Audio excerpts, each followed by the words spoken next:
All right. Good afternoon, everyone. My name is Ali Asif, and welcome to today's workshop on the adjustment of international students. Whether you're just beginning your journey or have been studying abroad for a while, today's session is designed to help you navigate the unique challenges that come with studying in a new country. So, just to start off, we quick disclaimer. This presentation is the intellectual property of MindTribe. Please refrain from taking any screenshots or recordings. We want to ensure a safe space for everyone to share their experiences openly. And some ground rules to make the most of our time together. Please keep your mic and video off during the workshop unless asked to participate. If you have a question, feel free to raise your hand or drop it in the chat box. And let's try to keep the conversation respectful and supportive. All right. And just for your information, this workshop is being recorded. None of your personal information will be visible, but you would be able to access this later on. Right, so let's start with an open discussion. I'd love to hear from a few of you. So, what inspired you to study abroad? Feel free to share your thoughts in the chat or raise your hand if you'd like to speak.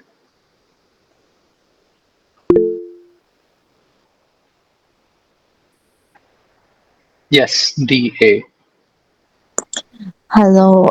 So the thing is, most people have it as like a personal goal or something to study abroad, and some of them uh, do it because maybe their family member did it, or some cousin did it, or someone else did it, so they took inspiration. But in my case, I didn't really have any such plan, and I only decided because I wanted international exposure to go live in a different country and see what it's like. And um, a lot of people said there's a lot of personal growth that comes with it. So that was the main reason for me, personal growth. Although I must say I have suffered a lot, and I've had a lot of challenges, which I have somewhat overcome with my therapist. Right. Thank you so much for sharing. And yes, a lot of people do tend to go abroad for personal growth or new experiences that they want for themselves. And I'm sorry to hear that you had to face a lot of challenges, but I'm also happy to hear that you've been able to overcome those challenges with the help of your therapist. That's great. Um, would anyone else like to share?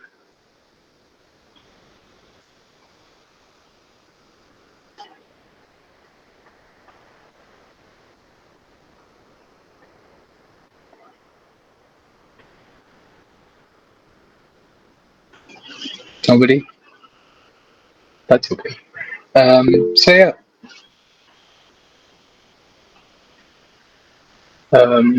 CG typed in the chat box, I wanted to pursue my studies abroad because I wanted to receive a higher level of education. I was so wrong about everything. Italy was the mistake of my life. I'm sorry to hear that you had a negative experience,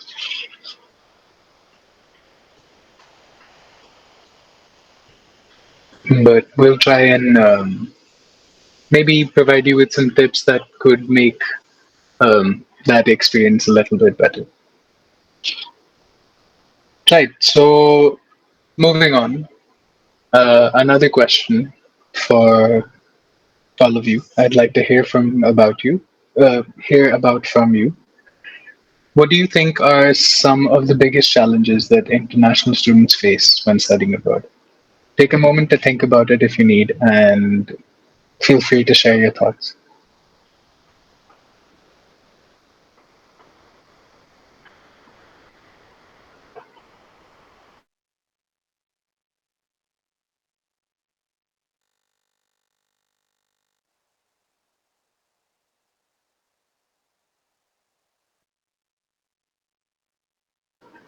Yes, Shubham wrote in the chat religious issues, not getting accepted by the local students due to cultural differences, financial issues. Yes, these are absolutely right, and we will be covering some of these issues throughout this workshop. Um, Anyone else? Would they like to share? Language barriers, yes, definitely.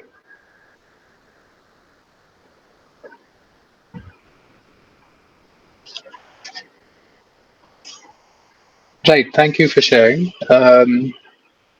So now we'll move on to some of the common stressors that international students encounter.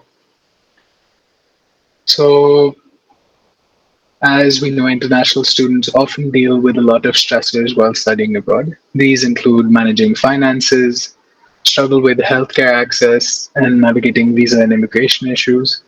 While universities do offer support services, these stressors can significantly impact the mental well being and academic performance of international students. So, speaking about financial struggles, one of you already mentioned in the chat, the cost of studying abroad can be significant. Tuition fees are often higher for international students, and when you add living expenses, things like housing, food, and transportation, the financial burden can become overwhelming. On top of that, fluctuations in exchange rates can make managing your budget even more challenging, right? And next, we have healthcare challenges. So, accessing healthcare in a foreign country can be daunting. You might not be familiar with the healthcare system, and navigating insurance, finding a doctor, or even understanding medical terms in a new language can add to the stress. Some students also face difficulties in accessing mental health support, which is crucial during times of adjustment. So, since different countries have different social norms, different cultures. When speaking specifically about mental health support, they may not be able to fully understand your perspective or the way that you have grown up. So that adds another issue to the healthcare challenges. Then we have visa and immigration issues. Keeping up with visa requirements and regulations is very important, but it can also be a very stressful process. The rules can be complex and change frequently, and any mistakes or delays in renewing your visa can have serious consequences, including the risk of having to leave the country. So, all of these challenges um, can have a significant impact on the overall experience and well being while studying abroad. But recognizing them is the first step in finding ways to manage and overcome them. Now, we'll talk a little bit about the international student experience as a whole. Right, so cultural adjustment is one of the most significant challenges for international students, and there are several aspects to this. So when you arrive in a new country, you're likely to encounter traditions, customs, and social behaviors that are different from what you're used to. These might include how people treat each other, or even how they express emotions. These differences can sometimes lead to misunderstandings or feelings of discomfort as you try to fit into the new cultural environment. Academic expectations. So, the academic culture in the country that you go to study in might be very different from what you're used to. This includes different teaching styles, expectations around participation, and how assignments are structured and graded. Uh, we might also feel like we have to overperform academically due to some familial pressures, which can add to our stress levels. There's an aspect of maybe you're the first person to go abroad from your family to study, and that adds another weight on your shoulders, apart from all the issues that you might face when you get there. Next, language barriers. Language can be a major hurdle. Even if you're proficient in the language of your host country, you might struggle with different accents, slang, or expressions that don't seem familiar to you. This can make everyday interactions from ordering food to participating in class discussions It can make them more challenging and can sometimes lead to feelings of isolation or frustration. Fourth point that I wanted to talk about here would be finding suitable housing. Securing a place to live that is safe, affordable, and close to your campus can be tough, especially in a new city where you might not know the best neighborhoods or may not have all the information you need about their gentle practices. Housing challenges can also include adjusting to different living conditions, such as shared accommodations or dormitory life, which might be different from what you're used to. So, now let's talk about your own experiences. What were your personal adjustment challenges and how did you deal with them?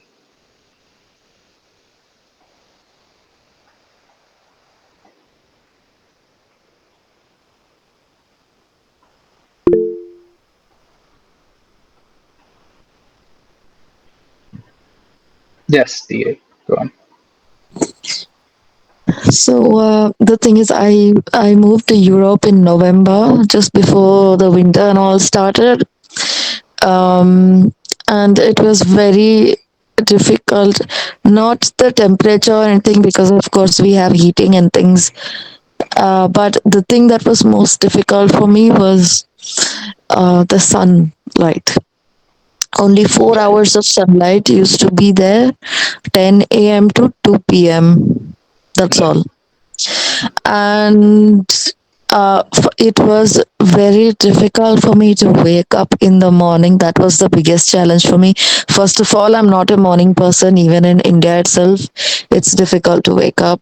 Then you can imagine how horrible it was for me. And like, it was just so weird to wake up in the dark, get ready in the dark, go to university in the dark, and attend first period in the dark, and then only from second period the sun used to rise. It was like, what am I doing? It's like some night school or something. And I used to like wonder how these native people survive this kind of weather. like uh, uh, like no wonder their whole bodies evolved to like absorb vitamin D and all, like from the sunlight. And it was like I used to miss buses very often in the morning, because again I used to wake up late. I used to keep missing buses. I keep missing classes also because of that. And by the end of that semester, I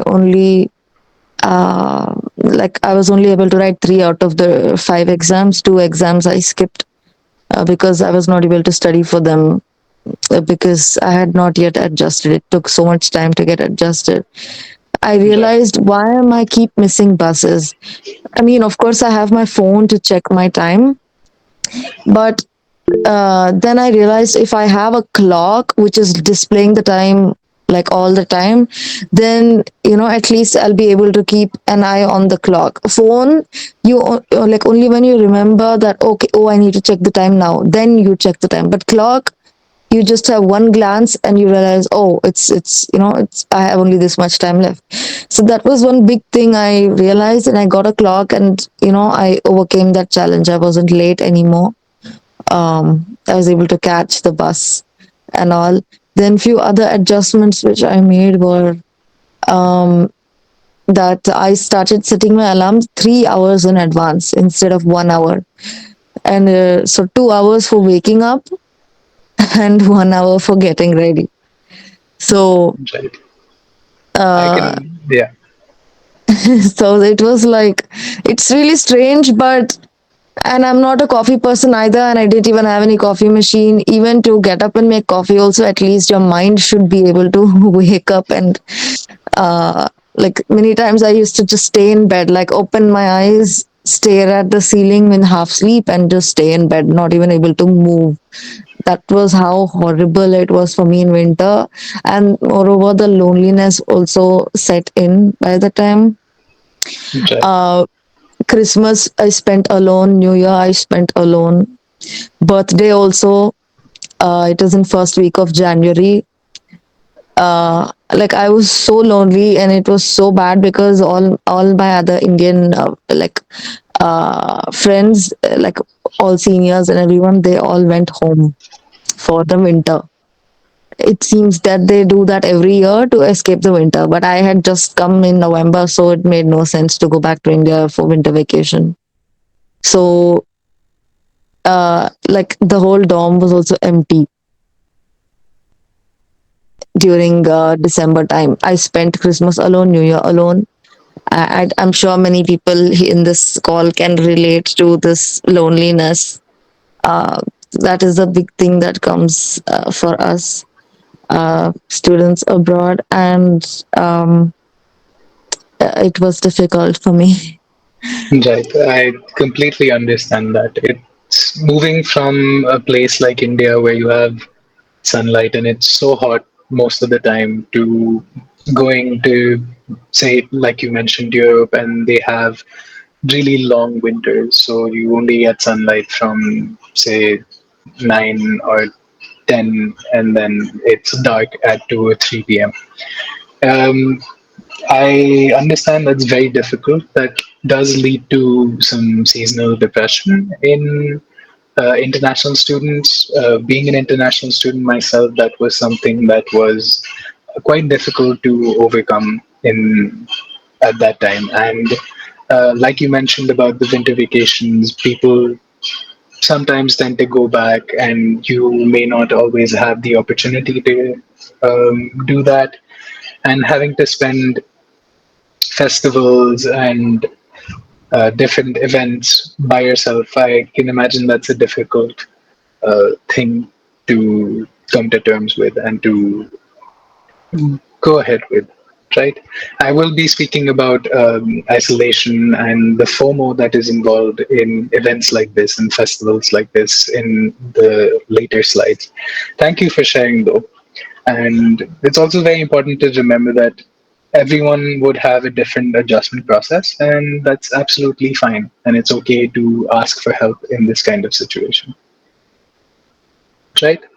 Um, so, moving on, we'll talk about the different stages of adapting to a new culture.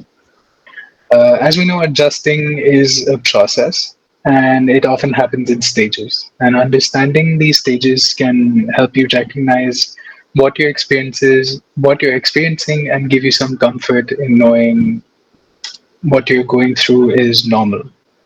So there are four key stages. The first is the honeymoon stage.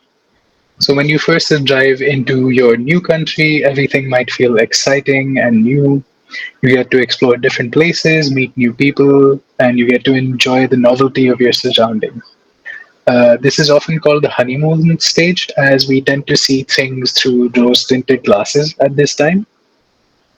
You might feel enthusiastic and optimistic about the new adventure in your life. However, this stage sometimes tends to be fleeting once we start to settle into the new culture. Second stage is a culture shock stage. So, as you mentioned, there was a shock for you to see the winters there. This usually happens after the initial excitement fades. You might start to experience culture shock. This is a period where the differences between your home culture and the new culture become more apparent, and it can be overwhelming at times. We might have struggles with communication, we might feel frustrated by the different ways of doing things, or just generally miss the comforts of home, whether that's being around your friends, being around your family, just having a home cooked meal. You might miss your mom's butter chicken, or you might miss something that she makes. Just this feeling of comfort that exists while you're at home, that adds to the culture shock at this stage. Um, so, like I mentioned, it can bring feelings of homesickness, it can cause some anxiety, and even loneliness as you try to come to terms with these differences. The good news is that culture shock doesn't last forever. Over time, you start to find your footing in the new culture. and this is known as the recovery stage. Uh, you would start to understand and adapt to the differences that once felt challenging. You may develop new routines, make friends, and start to feel more comfortable and confident in your daily life. It is a gradual process, but little by little, things begin to feel less foreign and more familiar. Finally, you reach the adaptation stage. At this point, you've adjusted to the new environment and you start to feel a little bit at ease. You might even start to adopt some of the cultural practices and values of the country you're staying in. This doesn't mean that you have forgotten your own culture, just that you found a way to blend the old with the new, creating a unique intercultural identity. In this stage, you're able to navigate the new culture with confidence and can even serve as a bridge between your home culture and the new one. And it's important to remember that these stages may not always be linear. You might move back and forth between them, especially if you encounter new challenges or something reminds you strongly of home. And that's absolutely fine. The key is to be patient with yourself and seek support when you need it. Understanding these stages can help you make sense of your experiences and provide a framework for navigating the ups and downs of adjustment. And it's all part of the journey to becoming a more adaptable and resilient individual. So, moving on, we all know academics are a key part of your study abroad experience, but they can also be a source of stress.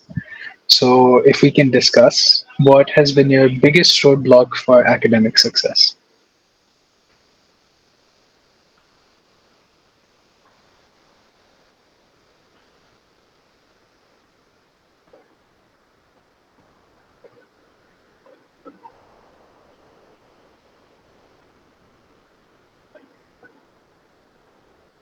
Would anyone like to talk about their experiences with the different academic systems that they've had to face, the difference between the Indian systems, whether that's CBSE, ICSE, and then moving to college there and having more technology involved, less focus on exams, more on maybe presentations and group work.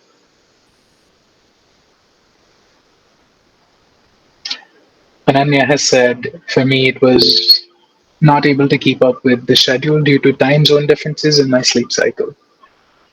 Right, that's completely understandable. It does become a bit difficult to keep track of all the things that are going on at the same time. Yes, Dia, you raise your hand. Go ahead. So for me, the academic stress was not with respect to exams, because I'm doing MBA, which is relatively easy degree. So, like most, some of the subjects are just common sense. You just have to study the theory. Um, Only finance subject I found it difficult, but it was nothing that I couldn't overcome or anything. Like written exam was not a problem for me. The big challenge for me was group work. First of all, I'm a very introverted person, and Right. have I don't have many friends. Uh, and like I have reached a point where I don't even want friends. Like I don't see a point. I just think of it as a waste of time. I'm already a very independent person, so I feel like it's a waste of time and energy to make friends. So uh, eh, I like group work and teamwork is something I have had so much traumas with before. Like I unintentionally said things that went like in my bachelor's, back in my bachelor's, that was misinterpreted by my teammates, and like their anger was building up for it, and then they burst at me, and like it was traumatic for me. I did not even see it coming. So since then I had this belief that I'm really bad at teamwork, and it's very like it's not my thing.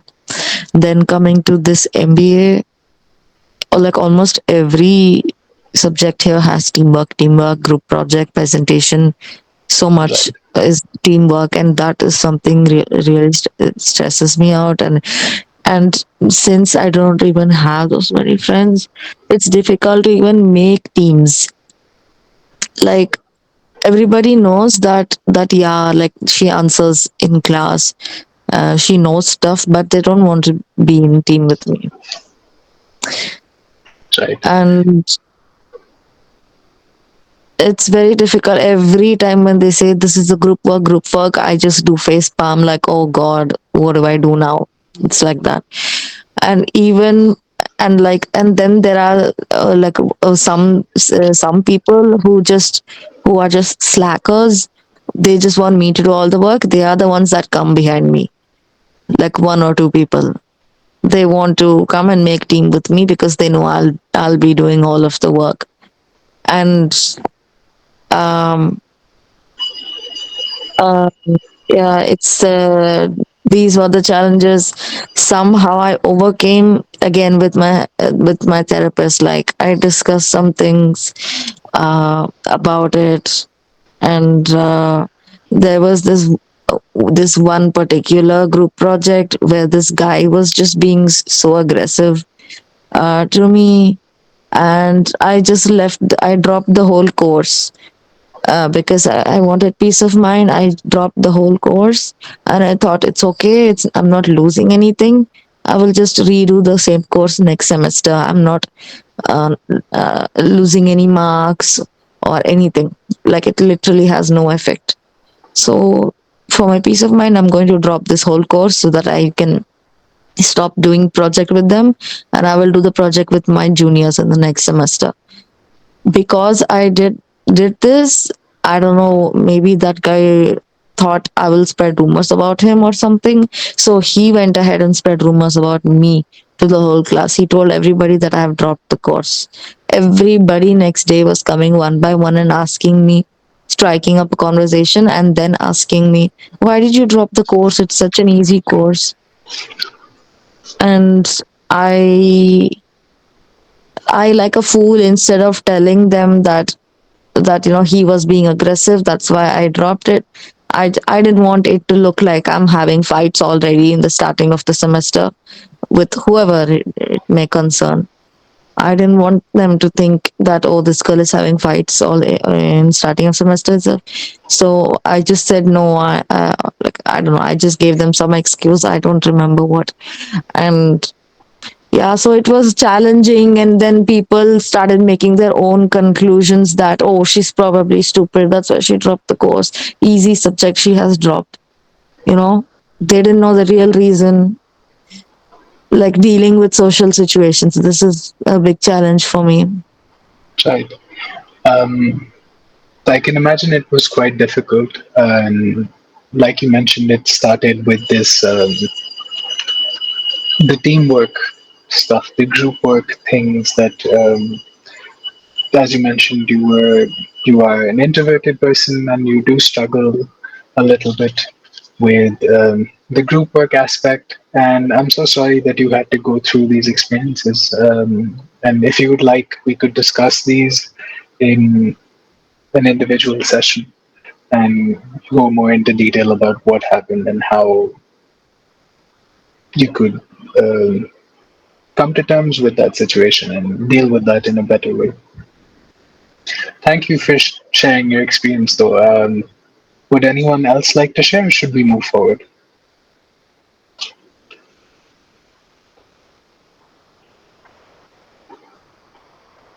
All right. So, moving on to some strategies for academic success. Sorry.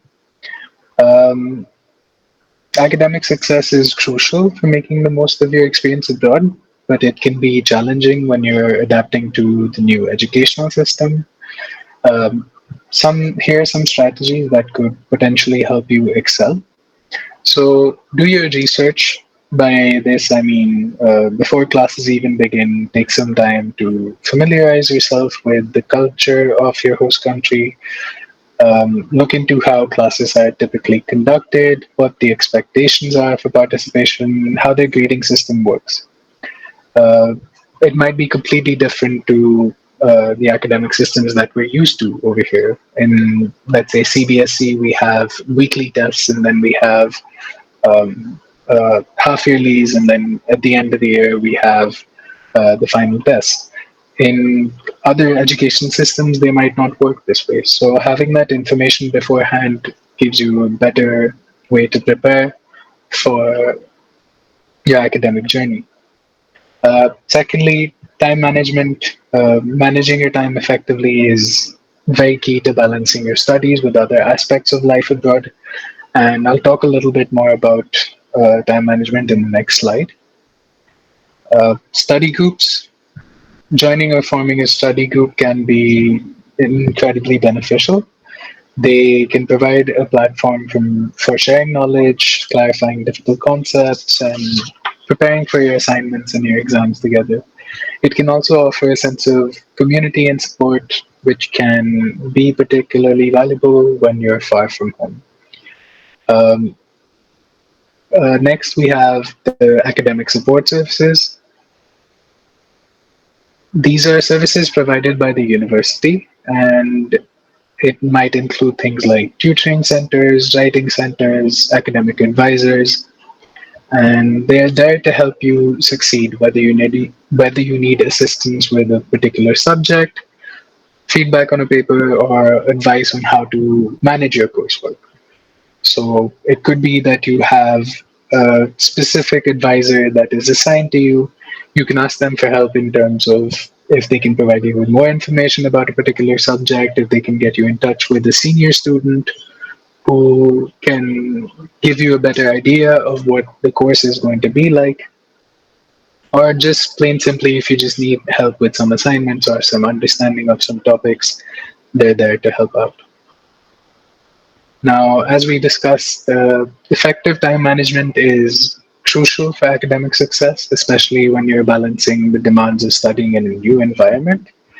So, here are some techniques that can help you make the most of your time. Number one, using a planner or a digital calendar to keep track of your assignments, deadlines, and class schedules. It becomes easier when you have everything in one place.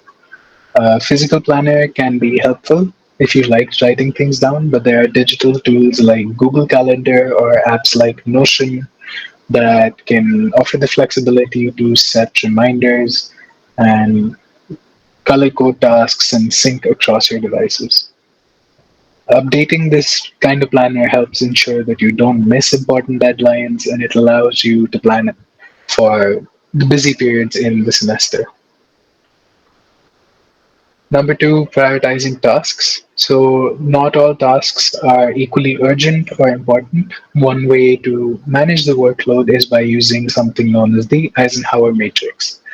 It is something that can help you categorize tasks based on urgency and importance, focusing on tasks that are both urgent and important first, and tackle less critical tasks when you have spare time. By prioritizing effectively, you can ensure that you're spending your time on what truly matters. Number three, setting specific goals. Uh, Procrastination is a common challenge, especially when tasks seem overwhelming. One way to overcome this is by breaking larger tasks into smaller, manageable steps, starting with the easiest or most interesting part to build momentum, get ourselves going.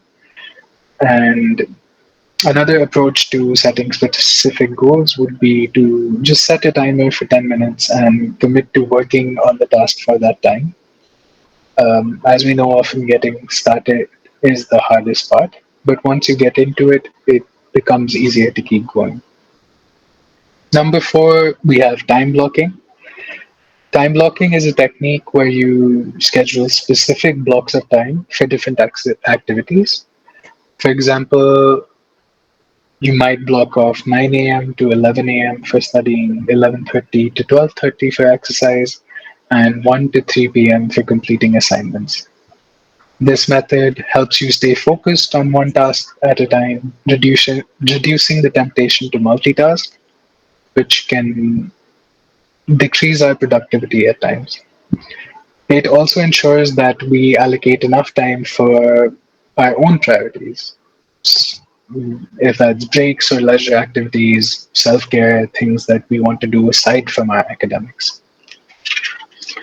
Next, we have the Pomodoro technique. You might be aware of this technique. It is a popular time management method that involves working in short, focused time periods, typically of 25 minutes, followed by a 5-minute break.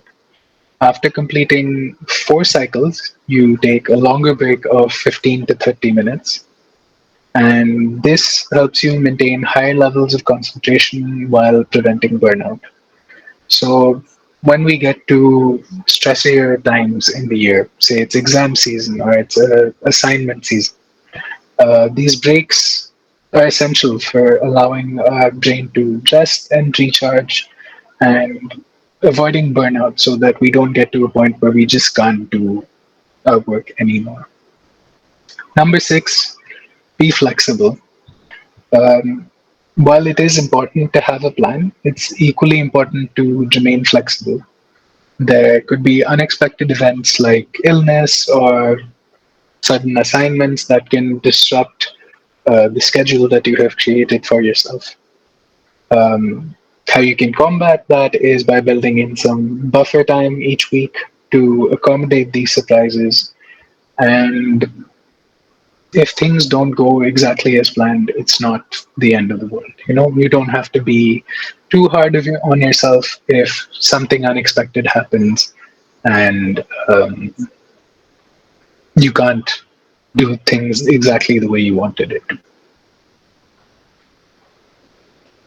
Moving on, let's shift our focus to one of the most important aspects of international student experience, which is social isolation. Feeling isolated in a new environment is a common challenge, and it can have serious impact on our well-being and our overall experience. So, number one, homesickness. As international students, it's natural to miss home, especially when you're adjusting to your new environment, your new surroundings, and the new culture.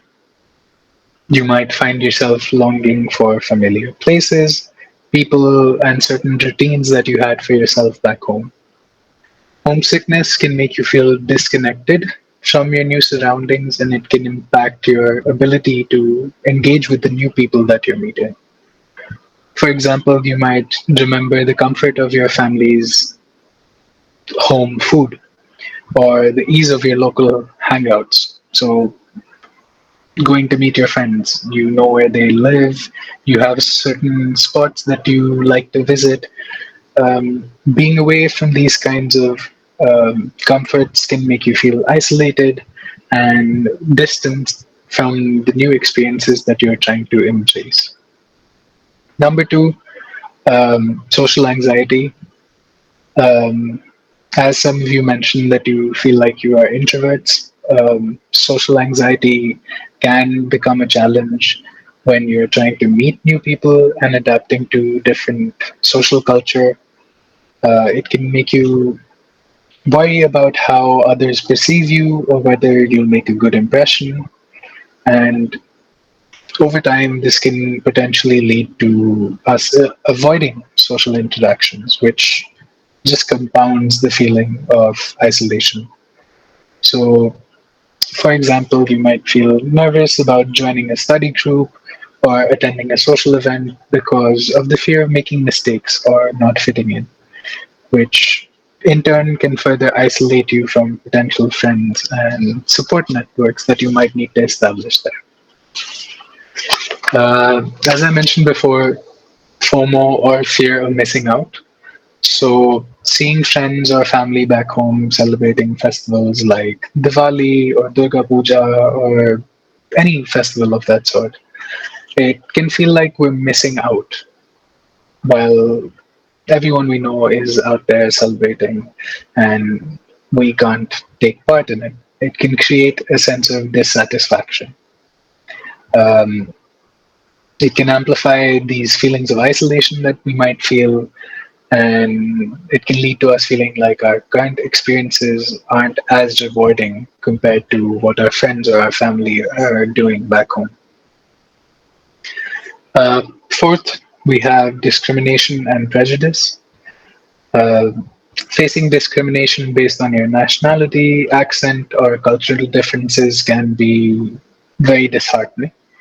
It can make you feel like you don't belong, or that you are treated unfairly, which can make us feel alienated from the environment that we're trying to settle into.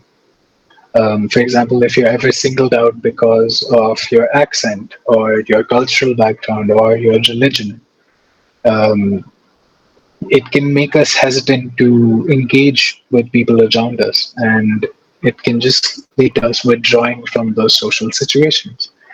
Um, so let's take a moment to reflect. What helped you when you were feeling isolated?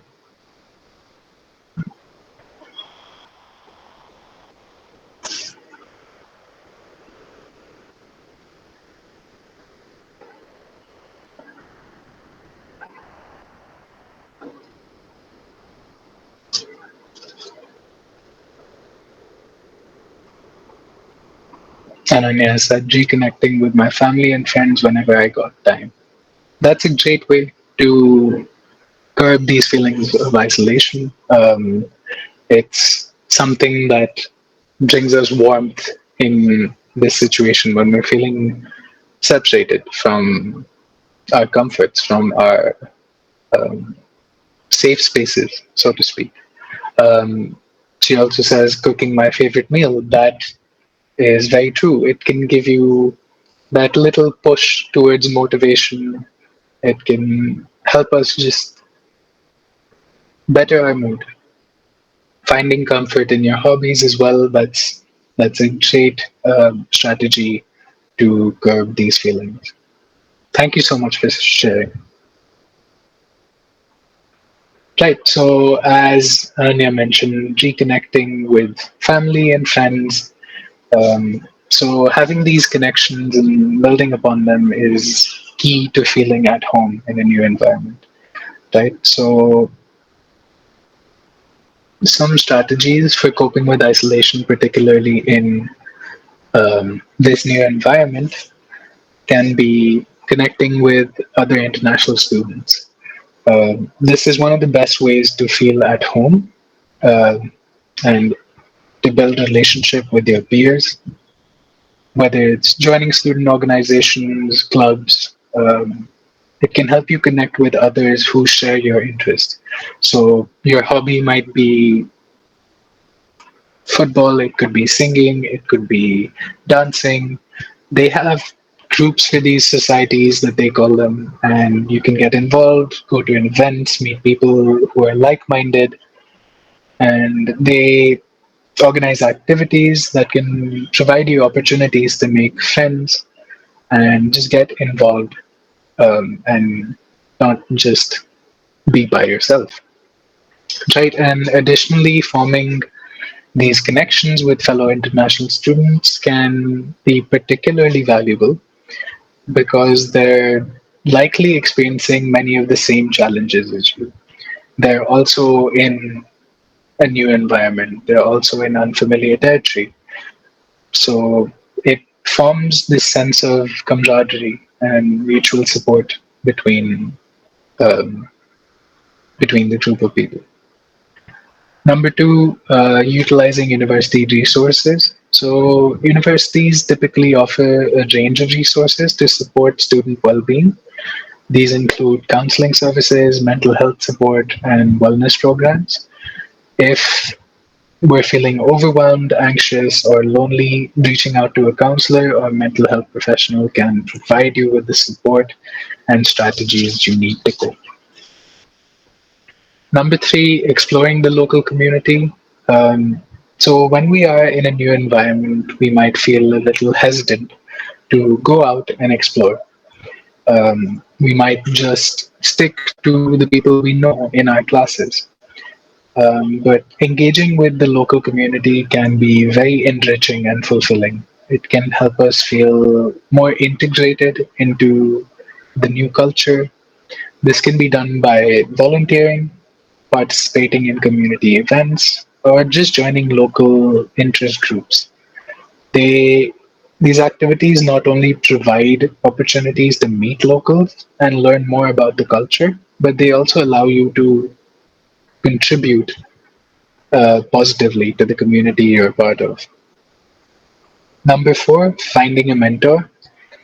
Having a mentor, whether it's a professor, an older student, as I mentioned before, or a professional in your field, can be very helpful. They can provide guidance, share their experiences, and help you navigate both academic and personal challenges. They can also give you advice on career planning and how you can build professional connections.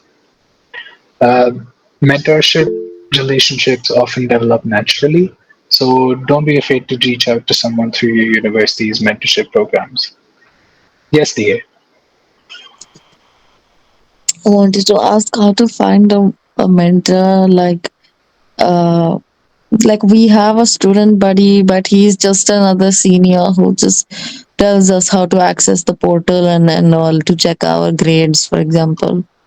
But like he's not a proper mentor as such. Like how to actually find someone who's willing to help you.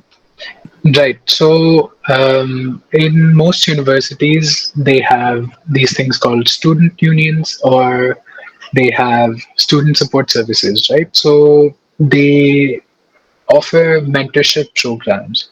These might not be available on your course websites, or mm, might not be related to your academic stuff, but on these student specific websites, they might have programs which there might be alumni who has um, graduated from the college who is in the same field as you. They run career services, I think, on a monthly or every other month basis, where you can find mentors or people who are willing to guide you through your journey. Does that answer your question? Yeah. All right. So moving on, we have number five, seeking academic support. So, as I mentioned before, universities they offer a range of academic support services that can really help us. These could be academic advisors, tutors, or professors if we're struggling with coursework.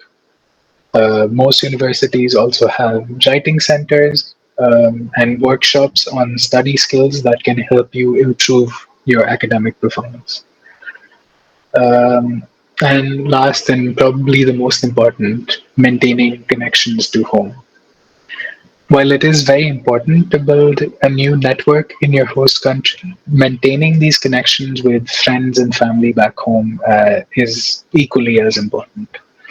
Regular communication with loved ones can provide emotional support, reduce the feelings of homesickness, and it can, in a way, remind us of our roots. With the technology that we have at our disposal, it's become easier than ever to stay connected, whether it's through video calls, social media, or messaging apps.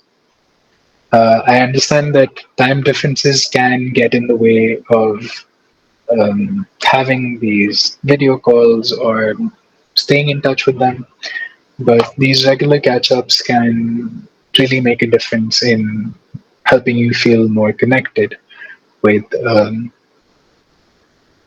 with your roots. Right. So next we've got learning the new language. So some people might be moving to countries which are already English speaking. Some people might be moving to other countries.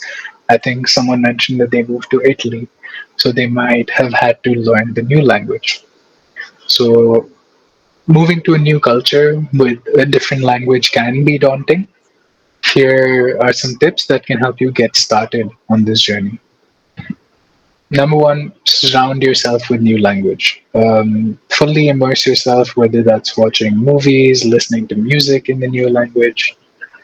Um, it really helps you build some context for um, preparing you for learning this new language. Number two, practice regularly. Consistency is key. Number three, you can use language apps such as Duolingo or Babbel to try and just practice on a daily basis. It doesn't take long. It's maybe 2 minutes. You can do one lesson, and it slowly and gradually builds up your vocabulary.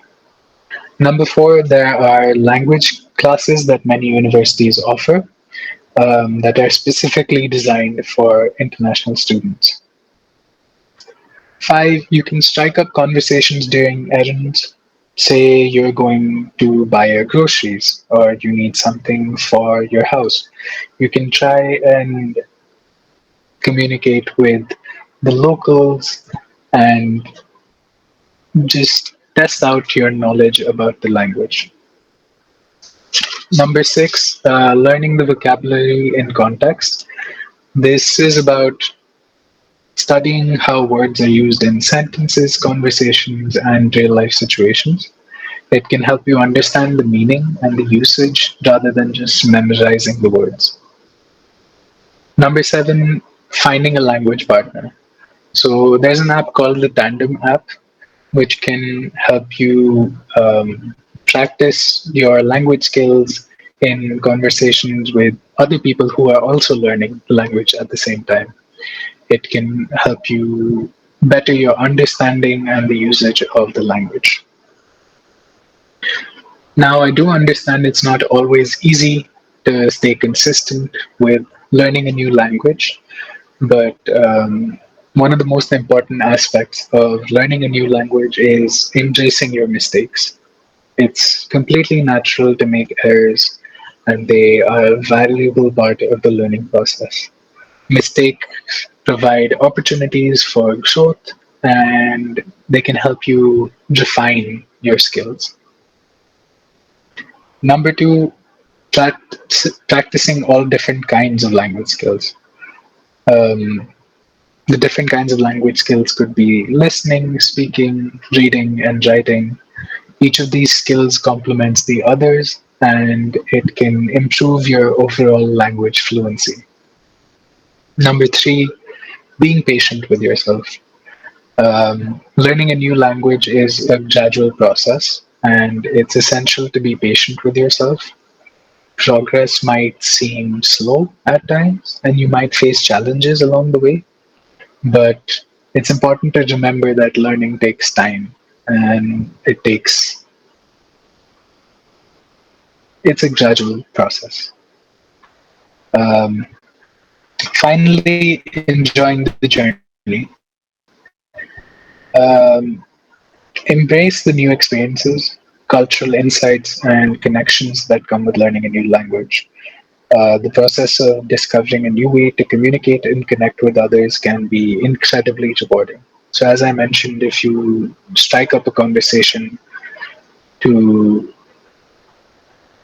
strike up a conversation when you're running errands, it can potentially create a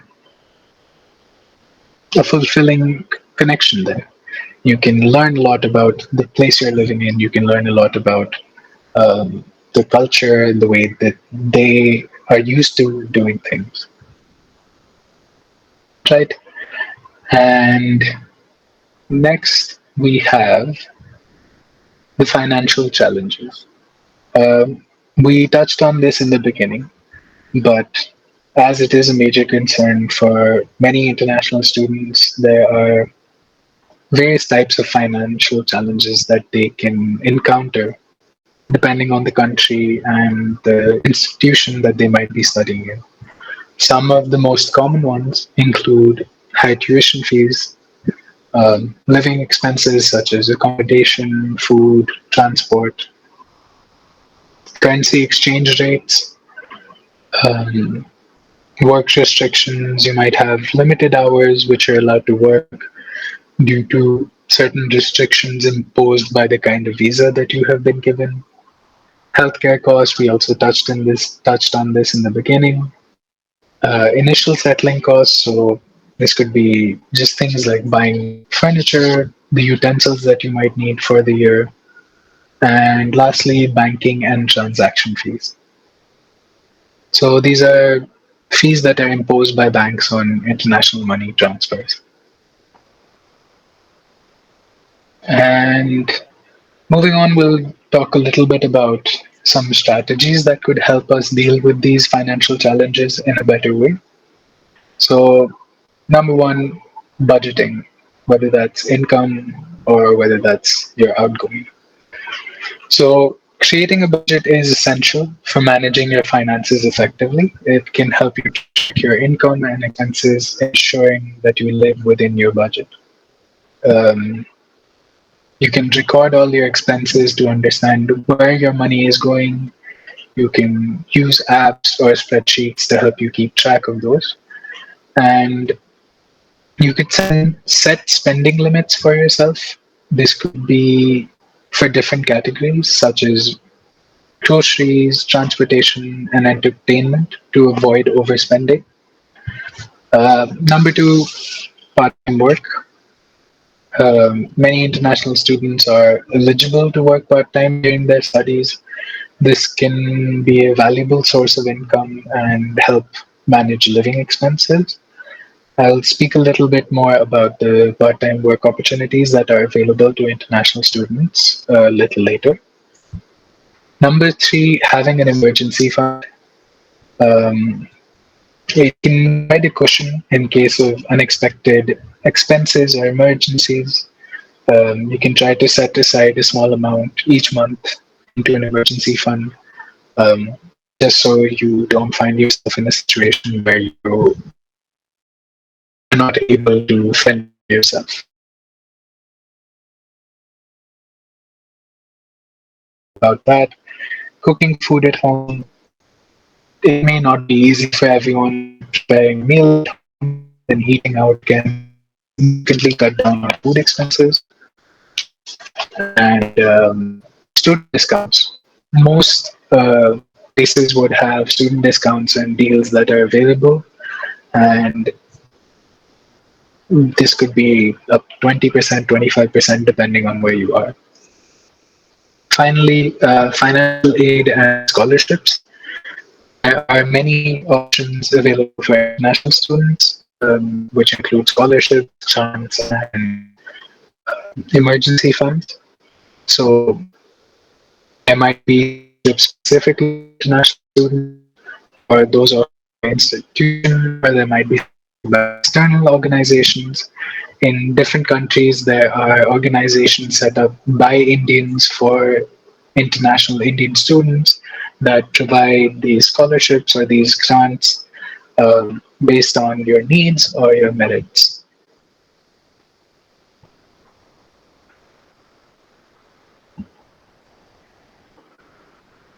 Right. Next, we've got a little ad break. So just like the moments on YouTube when a quick ad pops up, we have a short ad break for you. Don't worry, this will be quick and super beneficial for you. Stay tuned.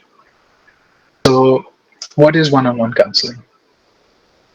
Uh, One-on-one counseling is a personalized, confidential chat between you and a trained therapist. Imagine having someone who really listens, understands you, and helps you figure things out.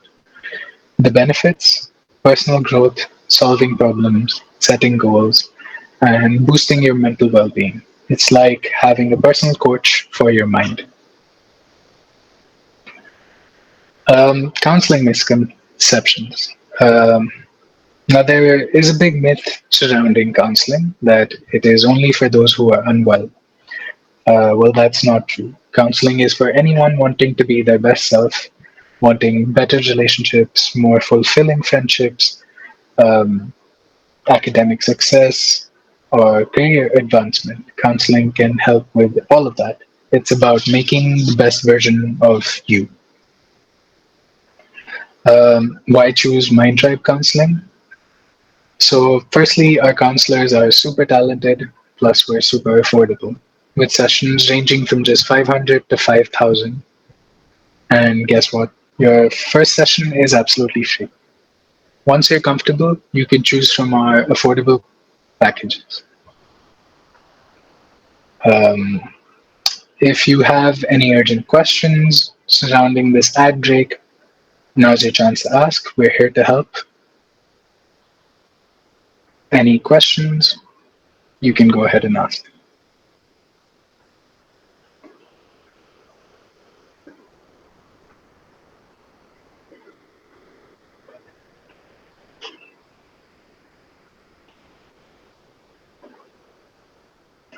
If not, then we'll jump back into the presentation.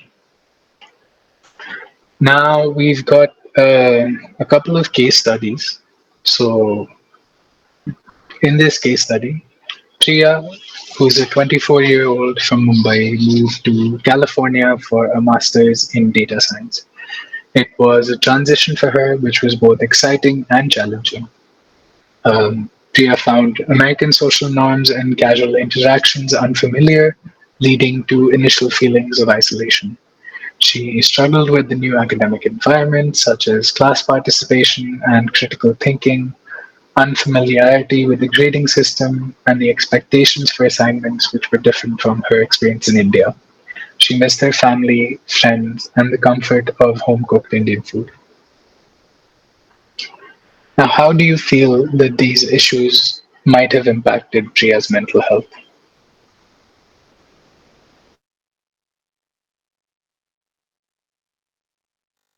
Anyone can answer.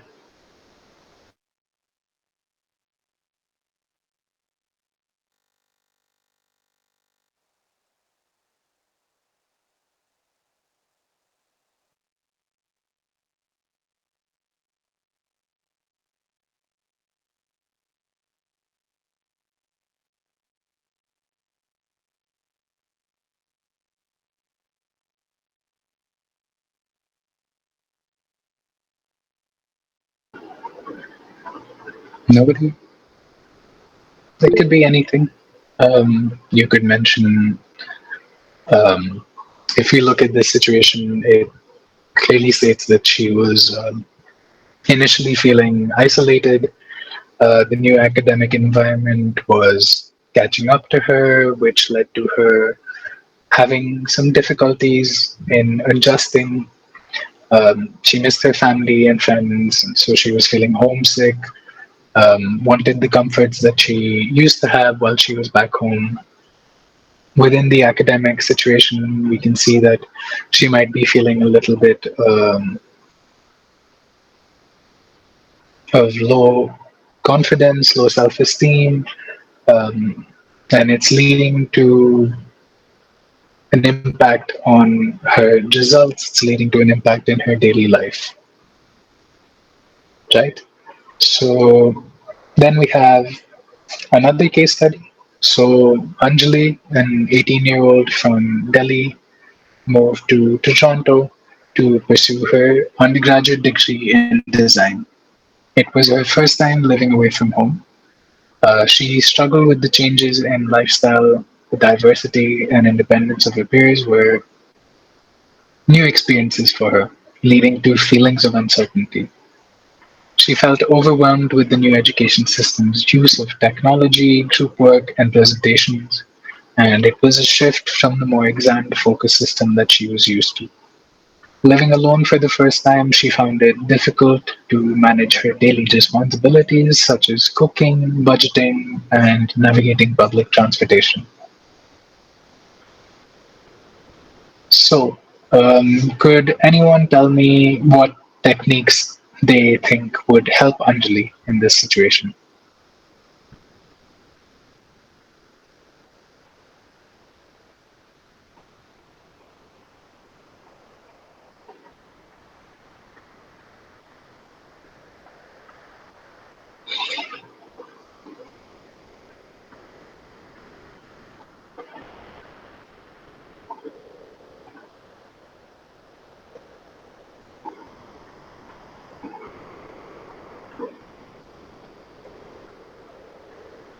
Anybody?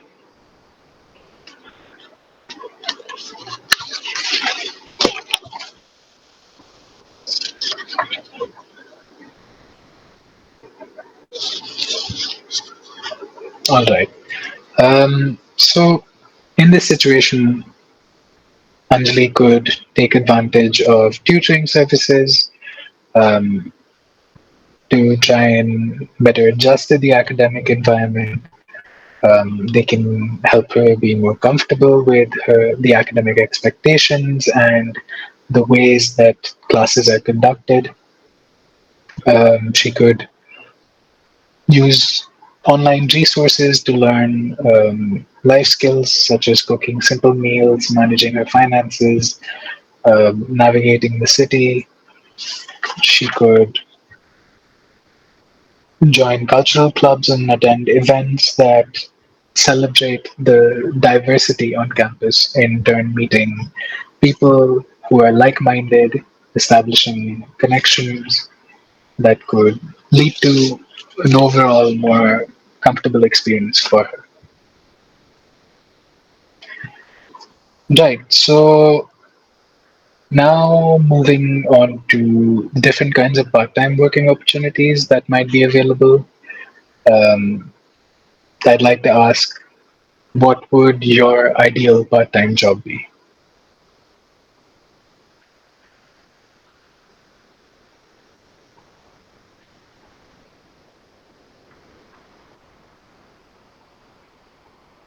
Anyone, anything that you think would be an interesting part-time job to take up. Retail. Sorry, Retail job. retail job. Yes, absolutely. So in the next slide, I've just got some different kinds of part-time work opportunities that might be available. So these could be campus jobs, such as working in the administrative office, becoming a research assistant, working in the libraries or student cafes. It could be tutoring, so whether that's helping your classmates with some work or teaching local kids. Um, and these are opportunities that are available. As DA mentioned, retail and hospitality, so different stores, restaurants, cafes. Some people also choose to work in delivery services. And then finally, freelancing. So this could be doing work for people on a contract basis for graphic designing, writing, programming, and the websites that provide these services are websites like Fiverr and Upwork. So moving on, where I know we're going a little bit over time, but we're almost at the end, so stick with me.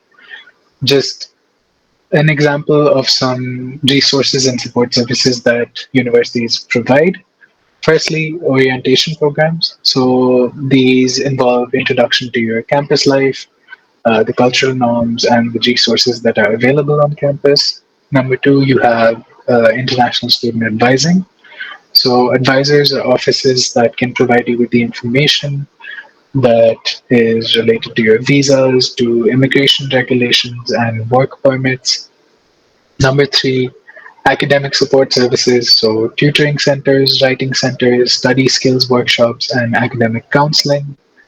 Number four, career services, support with resume writing, interview preparation, job search strategies, and different internship opportunities that might be available to you.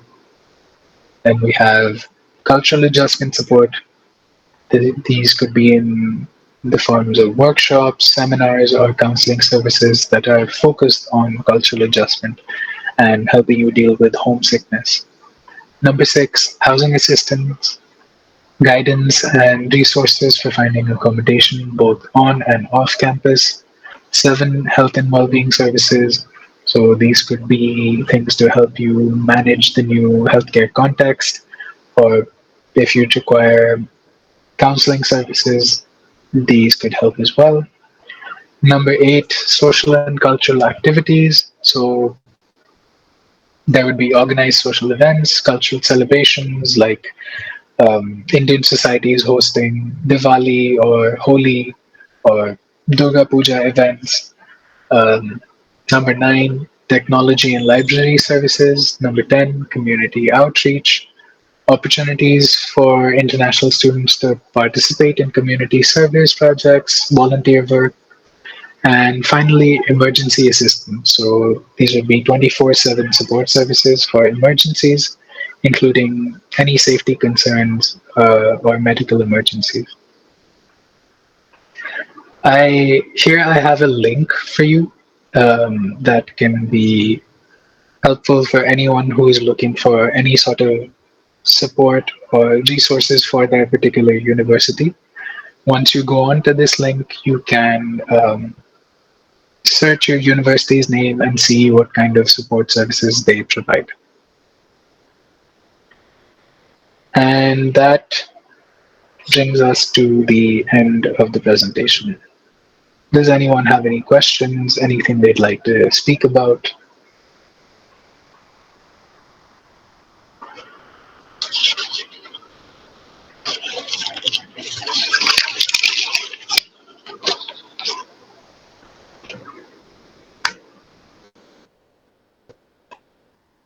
Any concerns that they'd like to address?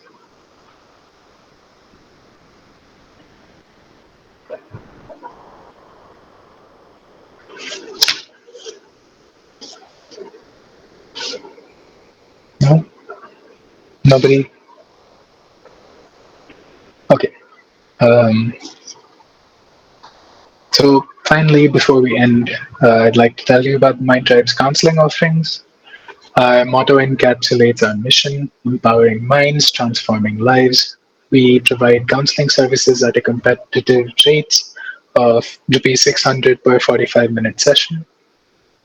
To further enhance affordability, we have devised various package options that cater to a range of needs and preferences. Sorry, did someone raise their hand? Yes, dear. Please go on.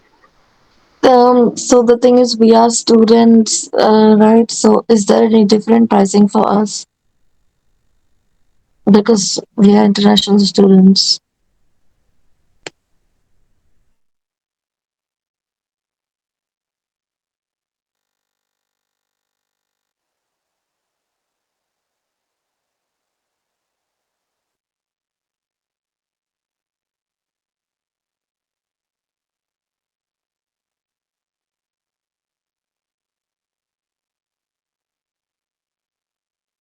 We cannot hear you. Oh, sorry. I was muted. That's my fault. I was just saying that international clients tend to have different pricing to clients within India, but there might also be some student discounts that are applicable depending on your situation. And that's something that can be looked into. If you would like to get more information about that, I can reach out to you with that, or if that's something you'd like to proceed with, we can provide you with that information. Yeah, because all of us on the call are international, but we're also students. So that's why I thought I'll ask. Right. It's a great question. I can check back and revert to all of you about the exact details about how the pricing would work. Yes, Shubham. Good afternoon sir. Good afternoon. Sir क्या आपके इसमें mind tribe जो ये mental health का institute है, मतलब ये है Hmm. मेंटल हेल्थ का, क्या आपके यहाँ को कुछ जॉब वैकेंसीज भी अवेलेबल हैं?